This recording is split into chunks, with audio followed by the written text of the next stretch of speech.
10 मतलब almost 100x plus Y amount of chemicals आता है। तो ये जो केमिकल का पास ऑन है जो कि एक्यूमुलेट होता रहता है, जो मैग्नीफाई हो रहा है, ये जो एक फूड चेन के अंदर होता है, तो इसको हम बायोलॉजिकल मैग्निफिकेशन कहते हैं।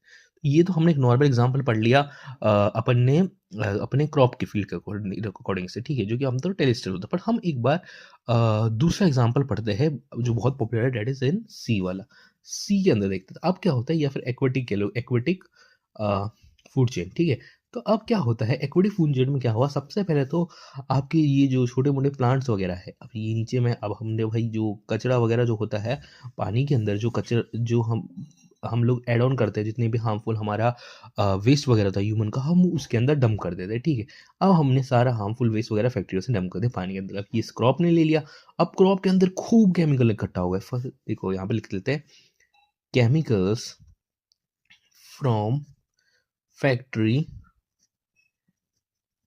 एड टू वाटर, ठीक है। इसके कारण क्या होगा, इसके अंदर केमिकल आ जाएंगे, जैसे कि एक्स होगा तो इसके अंदर एक्स केमिकल्स आ गए, ठीक है। अब ये प्लांट के ऊपर फीड करेगी एक स्मॉल फिश। अब ये स्मॉल फिश जब इस पर फीड किया, तब ये कई सारे प्लांट्स के ऊपर फीड करेगी। फॉर एग्जांपल इसने 10 प्लांट्स फीड किया, तो ये 10x अमाउंट ऑफ केमिकल्स अपने ले लेगी। इसके बाद इस स्मॉल फिश को कई बड़ी बड़ी फिश खाएगी, और बड़ी फिश अपनी बिग फिश अपने अपने लाइफ स्पैन में कई सारी स्मॉल फिशेस खाएगी, ऑलमोस्ट 100 के आसपास। तो ये ऑलमोस्ट 1000 केमिकल्स हो जाएंगे।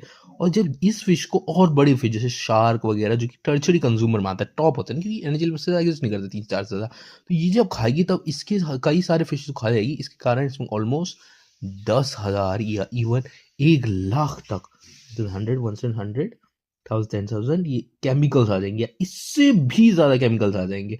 अगर इससे भी ज्यादा केमिकल जाएंगे, सर आप थोड़ा अच्छे खासे एनिमल से फीड करते हैं, उनके ऊपर कई सारे लॉन्ग टर्म में एक्यूमुलेट होते रहता है, उसके पूरे लाइफ टाइम में कई सारे एक्यूमुलेट होंगे। और इसके कारण, क्योंकि खुद भी स्मॉल फिश भी काफी सारे केमिकल्स खाएगी अपने पूरे लाइफ स्पैन में, तो इसके अंदर भी अच्छे खास केमिकल एक्यूमुलेट होते जाएंगे। और जब वो शार्क खाएगा, तब उसमें ऑलमोस्ट 10,000 के आसपास केमिकल एक्यूमुलेट हो जाएंगे। तो ये जो है, जिसके अंदर जो केमिकल एक जगह प्लांट ने पिकअप किया, उसके थ्रू वो आगे चल के स्मॉल फिश में गया, स्मॉल फिश से बिग फिश में गया, बिग फिश में वो शार्क में गया। ये एक्यूमुलेशन जो है केमिकल्स का, इसको हम कहते हैं बायोलॉजिकल मैग्निफिकेशन, ठीक है। सेम जैसे हमने प्लांट में पढ़ा, हमने यहाँ पे सीम पढ़ लिया। अब कुछ लाइनें लिख लेते हैं।